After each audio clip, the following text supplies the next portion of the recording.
Welcome to the Open Hope Show. I'm your host, Dr. Gloria Horsley, and my co-host, Dr. Heidi Horsley, I'm kind of going solo today. So I got two great guests, Liz Creel and Carol Scibelli. Hi, guys. Hi, guys. Hi. Oh, I mean, hi, Gloria. Okay, so my friend Liz here is, I don't even need that. You don't need that? Is an adjunct professor at Columbia University and is a licensed social worker. Known her for a long time. And my friend Carol Scibelli. Is that how I say your last name? Scibelli? Not really, but Scibelli. Scibelli. I like the Scibelli. Scibelli. And my friend Carol Scibelli is here. And Carol is a comedian and a comedy writer, and she wrote a book called Poor Widow Me. And we are together here because we're all widows. I'm the newest of the clan, but our show today is going to be the good, bad, and the ugly of widow dating. Yeah. Well, there's a lot of that. A lot of good, there's a lot of bad. And some of these guys are ugly. All right. So let's talk a little bit about our losses so we kind of tune people in. So Carol, let's see, are you the farthest out? When did you, what year? This is 2006, so it was just 17 years. Okay. Yeah. And you lost your husband to, was it a heart attack? No, very fast. Actually, I can't say, it's funny that you say that. My nephew used to say, Oh, you can't I know say you. I lymphoma. remember your nephew. I knew you then. Do, Yeah. because of the Yeah. art thing we did. I couldn't say lymphoma, so I got tired of saying not being able to say lymphoma, so I said heart attack. Oh, that's why I thought it was a heart attack. Exactly, You didn't like yeah. the lymphoma word. Right. But it was within 6 weeks. It Wow. was very, and he had just turned 56. Wow. So it was quite an adjustment because I was used to doing nothing, and he did everything. And I'm so selfish that as he was dying, I said, "But I don't know how to do anything." And he looked like, "Oh, but I'm dying," you know.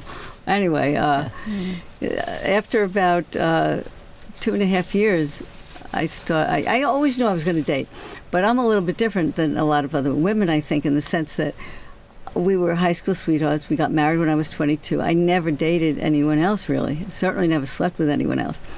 So it was kind of a whole nother, besides losing my husband, it was like gaining almost like a whole experience that other people have had, and I never did. Wow. We're Yeah. going to get into that. Okay. So Liz, tell us your journey. Well, Larry had a drowning accident December 30th, 2007. And he Now, what year did you? 2006. So yes, close, yeah, yeah. you beat me, yeah. 7, yeah. And he was down in Florida at the time with my son, and he had been going through he was having a very difficult time emotionally. We had just separated about a year and a half before. And he was drinking. He was having he did have problems with drinking, and he was self-medicating, which I like to bring attention to because people can get drugs online and self-medicate, and it's not the thing to do. Right. So that combination, plus I think what happened is he went into the pool to go for a swim in the morning, and he probably had a heart attack in the pool. And unfortunately, my son was down in Florida with him at the time, which was really, really traumatic for my 16-year-old son. Wow. So... Yeah. And I am the newbie because 2.5 years ago, my husband Phil, who'd had like 12 back surgeries and had had a staph infection 2 years before. So I'd been through a lot. In fact, I lost my hair 2 years before when he had a staph infection because we spent a lot of time in the surgery and in the OR and all that. So his last operation that he had on his back, he got a staph infection and passed away. Wow. But in between, he had some illnesses. He had said to me, you know, with a kind of a little pixie smile on his face, he said to me, "When I die, you're going to find another person." And I'm like, no, can't be, you know. So he died of a staph infection, and I went on a little trip with my granddaughter a couple of months after he died, and and a friend of ours showed us around. He's an archaeologist, Southern Utah, a guy that I'd known, and she just saw me with him, and we were just good friends. And she said, "Grandma, don't you want to play the field?" How old was she at the time? She was 25. So she'd been, she could see me, and that was her world. These kids date and all that, which I want to get to as we talk about dating. So I'm like, there's no field. All right, so then I did a grief group, and I met a guy on the grief group whose wife had died 2 days after Phil, and he golfed. And he was a really good golfer, and I'm passionate about golf. So I even wrote an article called Golfing Through Grief. That's great. So we That's golfed, great. and then we realized as we went down the road that golfing was about all we had in common. So we broke up, but he had been on J-Date. He's Jewish, and he had been online dating, and he had said to me when I was with him, he said, I'll always be with somebody. And I said, really? How does, and he said, yeah, online dating. So we broke up, and I was in Hawaii with COVID by myself, and he told me he had been living with me and was going to put the key to the house on the counter and tell me goodbye. Well, that's nice. So, and then he ghosted me. So I thought, well, I'm going to write a book on widows because I'm so pissed. And all the stuff I learned, which is what we're going to talk about today, the good, the bad, and the ugly of widow, I was going to write a book. And so I had to have a chapter on online dating. Right, and so I went on Silver Singles, and Frank is the second person I met. And Frank and I have been together for over a year now. And we have written a book called Open to Love, The Secrets of Senior Dating, which we're in the process of getting published right now. I don't think there's anything like that out. That's a great idea. Great idea. Thank you. So I hope it will be great. But let's talk about some of the stuff I learned. I mean, really. I mean, I was married for 60 years. Wow. Frank has been married a number of times, and he just turned 80, and I'm 83.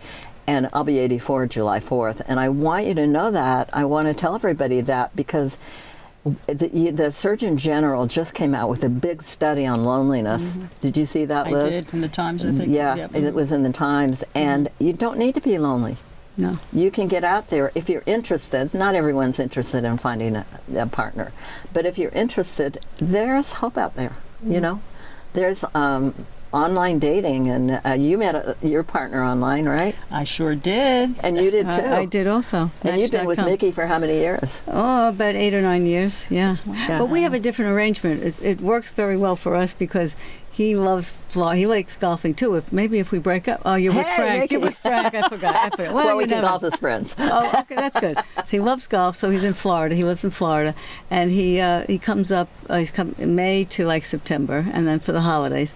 So I have a good 7-8 months on my own, which of course I don't date in between, but I do feel like I'm not sure if it would work for us if it was full time. That's really important because one of the things that I like to talk about for dating for seniors is that it's a different kind of relationship than it was when you were younger and you had a biological clock and is this person going to be the father of your children? That's a big thing. Blah Big blah thing. blah, and maybe you expect them to support you or whatever. It's a whole different ball game. I call us parallel partners in life. We're, and women tell me, oh, I don't want to be a nurse or a purse. Have you heard that? I've heard that too. Yeah. Heard Yeah, that, yeah. and the reality is they're male nurses too. And also, I don't want to be a purse either or a nurse. And our healthcare system needs to be more responsible for seniors, particularly for women. They try to pressure us into taking care of these men, and we don't have to. They're rehab centers, you turn them back over to their family or whatever. You just have to work this out in the relationship you have with them. And I want to talk a little bit, because Liz, you've been through the online dating thing, I know. You did, where is it where you changed? Speed dating. Yeah, talk about speed dating. Speed dating was the best. I loved it because you had the live person right there. Yes, you did. Right across from you. What you do basically is set up it was basically in a club or a restaurant. You're paired off. You have 5 minutes. You get to ask whatever you want, but you get to get the vibe and feel of the person. Ding, ding, ding, bell goes off. And they switch. You stay. The women stay seated, and the men circle through. So I loved that. Of course, pre-COVID, and I met some interesting people. there was I'm thinking of one particular place at Madam X's on the Lower East Side. That was an interesting moment. And I've had, I've had lovers that I've met through online dating and speed dating, but it never really went to a level of intimacy that that actually I have right now. So, and it's been a long time. It's been, 13, 14 years since Larry died. So, I have experienced different things from, meeting people online. And, one of my messages, I think, or to myself for sure, is you never know. Right. You never know what's going to happen. Frank and I say you're only looking for one. You know what? It only takes one. I say that all the time, too. Yeah. That's true. And the speed dating thing is such a great idea. I did it once also. Because you do know right away. Let's say you're meeting someone for coffee. I mean, as soon as you see the person, the first 30 seconds, So the speed dating is a great idea. Yeah, it was really good. Yeah, you can look for it in your neighborhood. Maybe you can set up your own. I could. But you didn't meet your guy now. I met him on Bumble, which is an online dating site. Yeah. And, I went through, I think like you were talking about before, joking around, there's a lot of different people out there. I don't want to put anyone down, but we all have our tastes and interests. I think my man Frank says he's a psychologist also, and he says that only 1 in 20 people will you even be interested in having coffee with. That's interesting. 1 in 20. That kind of makes sense. Yeah. I think that's low. I think it's probably 1 in 4. more. But just for coffee, though, he was just saying. For coffee. Just for coffee, I'm maybe 1 going in even 20. with the coffee thing. Yeah, It might even be more. Okay. But yeah. Well, my situation is a little different because I never slept with anyone before. So I was always, I got to tell you, if it's okay, I got to tell you the first time Mickey and I were together. It was the first time I was with anybody besides my husband. Right. And, it was Super Bowl Sunday, but it was a gorgeous, gorgeous, beautiful February 1st. And we had plans to be with our other friends later in the day because it's like Super Bowl, I think, is about 6 o'clock. So we're walking along the beach where he lived. And I don't like the beach. And I said, I'm not a beach person. Now it's okay because it's a little chilly. In the winter, I like it. Okay. Somehow we ended up in his house. And he said, he kept making excuses for the fact that it was very small. It's very small, small. I heard it was small. And he said, okay, small. And he said, it's like we sold the mansion. Yeah, okay, whatever. And then for some reason, it was not like a wonderful, passionate, like throw me down on the bed kind of thing. It was like the sun was streaming in. It was like 1 o'clock in the afternoon. And we just like we've known each other a long time. We took off our jewelry, my jewelry. We just like undressed like an old married couple. I'm laying on the bed. He's laying over me. Pulls down his pants, and I said, well, it's a good thing the house is so small. It makes your schmeckle look a lot bigger. And he just like collapsed. He laughed. So that was the beginning of it. And I didn't love feel, it. You would think, I know, it's great. Yeah. But I didn't feel like, oh my God, it's the first man after my, I didn't feel that. It felt very natural. You felt comfortable with him? Very comfortable. It was like, okay. Okay, so how old were you then? I was, I was a widow at 55. I was about 58. Okay. Yeah. Okay. He's well, 7 years, 6 one years of the older. revelations that I had, and I never even thought about it, is the reality is that when you're over 70% of guys can't get a full erection. Right. Well. And nobody talks about that. Right. And you get into to a relationship, pretty surprised to a widow. I don't know. I wouldn't. Well, now I'm 72. Your birthday is July 4th. Mine's July 7th. I'll be 73. So exactly 10 years older. So yeah. Most men need a little help with Viagra, sure. Yeah, but not every Viagra doesn't work. It doesn't always work. Yeah. Not when you get beyond the beyond, and you have to. You have to talk about other things that people don't like to talk about, like mutual masturbation, right? Like STDs. I have to laugh. I mean, there's so much that's not talked about in sexuality. You go online and it says, "Oh, make sure the guy wears a condom." Well, they can't get a hard erection, so what are we talking about here? Yeah. Let's get real. And the reality is, I always say, is anybody, you should have a glove condom, because these women don't realize that you can get STDs from having mutual masturbation. And the other thing you find out is that men like to use the word cuddle. And for cuddle means to a man everything but intercourse. To a woman it means hug. Yeah, I think that makes sense, right? I think you're right. I like cuddle. But Yeah, but it doesn't mean everything but intercourse. What do you do when you get with someone? Well, maybe you guys are too young. You don't realize what's going to go on. I don't in know the about world. that. You know what? I will say this to your point about the different sexual things that do come up with age. Is there's different things that we can do. When I worked at Cancer Care Inc. for 8 years as an oncology social worker, one of the things that I started was a sexuality program there, because no one was talking about the impact of cancer on the person, sexuality. Once you've had how they feel about themselves as a woman or as a man, how they feel about being naked and close to someone when their hair is falling out. And one of the things, the biggest takeaways that I had from that experience was, one, people weren't talking about it, so we needed to talk about it more, and two, is that pleasure continues to be possible almost regardless of what is going on, if the person is open to that. But that is so true. And I think that there's lots of fun ways that one can receive and give pleasure. Yeah, absolutely. That involves intercourse, that doesn't involve intercourse, that involves toys that you can bring into the mix, all kinds of verbal kind of banter. I mean, there are lots of ways that I've experienced more recently, because I have a partner that I've been intimate with, and we are doing a number of different things in that regard. Just being, what I'm saying is, playful, open, and close, do that. and just I just don't think people realize how valuable just holding somebody is. Yeah. Just holding their hand, just being next to them, just touching them. I mean, there is such a loss of that when you're not in relationship. And we're talking about widows, but any kind of partnership. And that's why people are so big on animals and, having something warm that's living, that you can be with.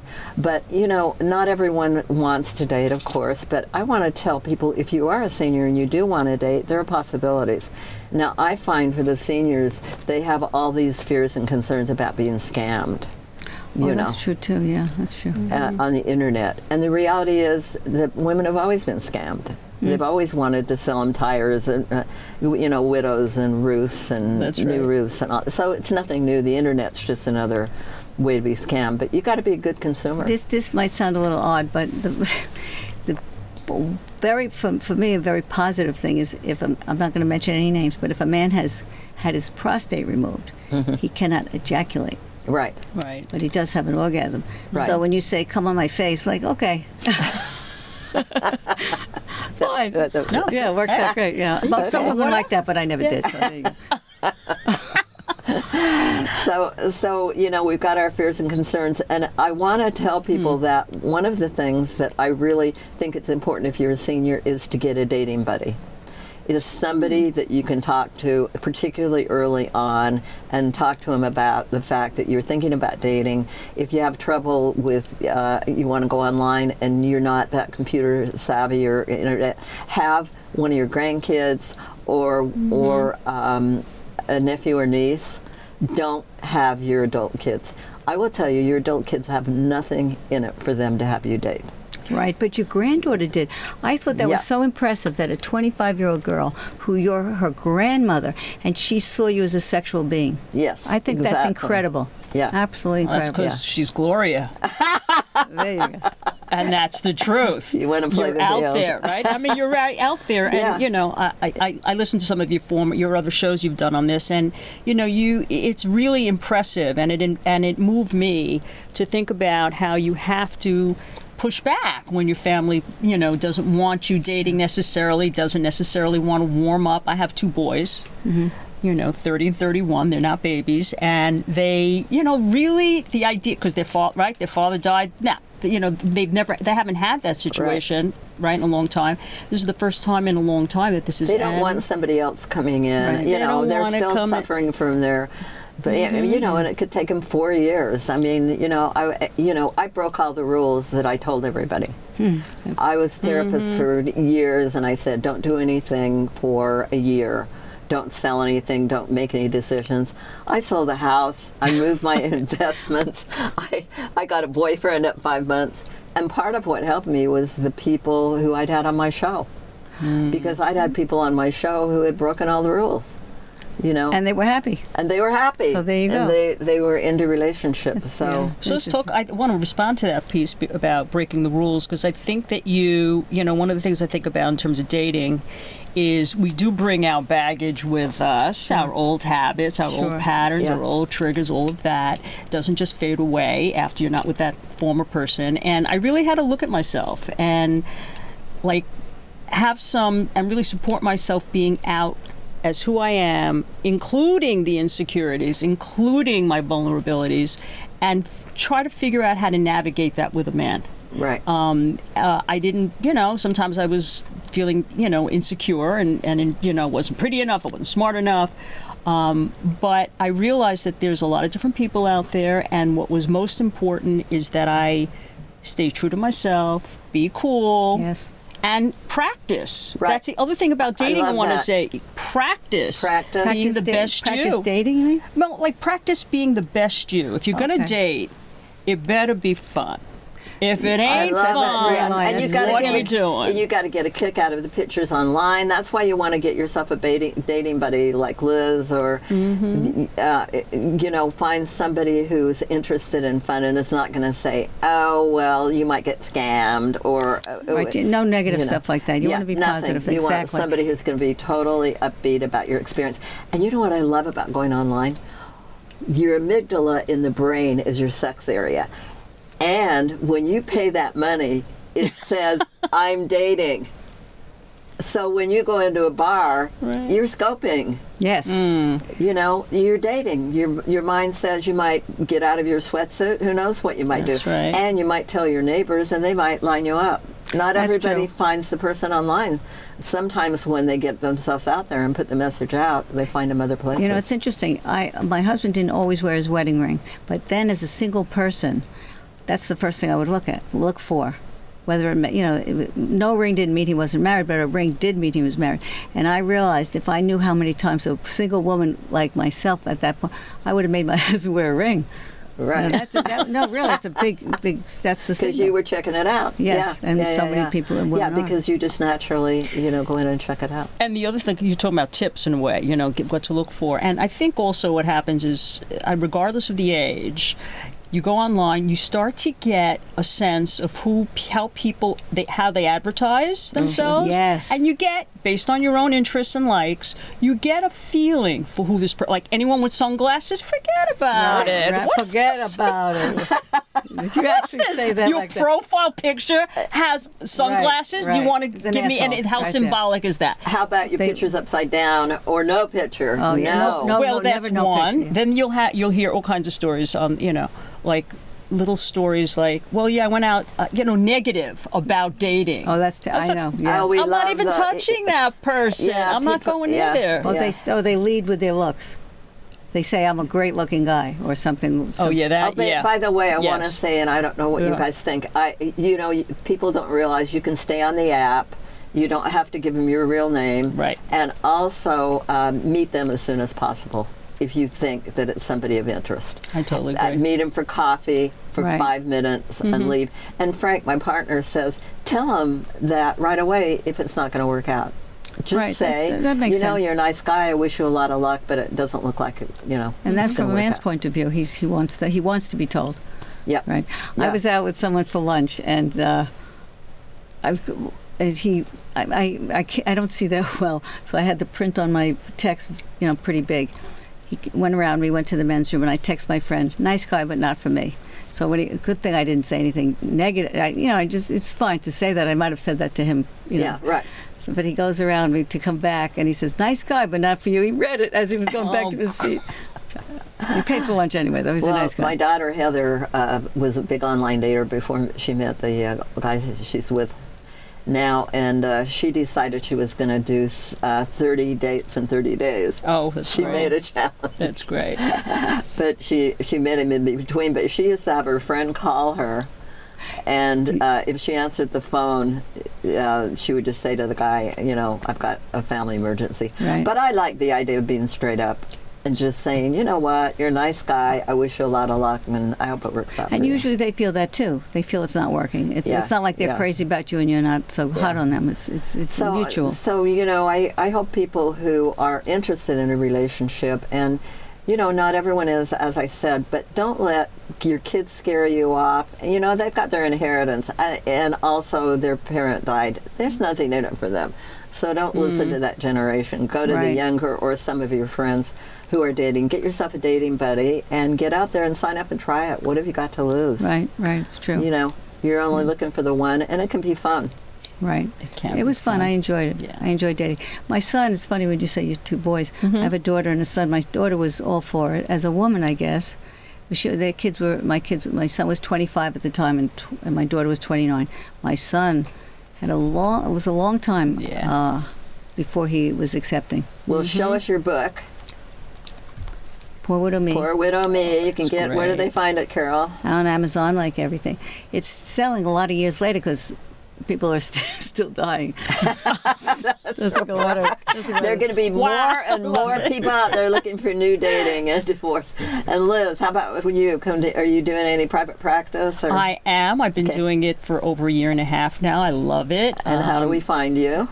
I can be found on LinkedIn under Liz Creel, Elizabeth Creel. So anyone who wants to get in touch with me can do that way. I'm developing a website. I know I'm a little you should write behind for the Open to times. Hope, and we'll give you a free profile page. Oh, okay. Yeah. Okay. All right, and you can find me now at thedatingdoctors.org. Look at this. That's great. That's great. And hopefully our new book will be coming out soon. And we love you guys. You're amazing. And tell those women to get out there and date, They right? should You're get out doing and have a great some service, fun. right? Is she doing great service? You're amazing. You really are, Yeah. because people need to hear this stuff. They really do. Yeah, they do. Because if you want a relationship, they're out there. There's somebody for everyone. Absolutely. And remember, you're only looking for the one. Exactly. One person. So thanks again for being on the show, guys. Yeah, it was great to be It was a lot here. of fun. It's always fun. And thanks for joining us on the show today. And I always want to remind you that if you lost hope, please lean on ours until you find your own, and God bless.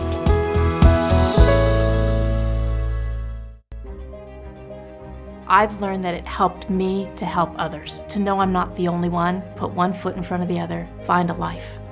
Adding hope to the darkness, you start on the trip to recovery. Reach deep down inside and say, I am going to live on. We laugh, we cry, and remember. Hope without action doesn't work. Hope with action can change the world. We always say, if you've lost hope, please lean on ours.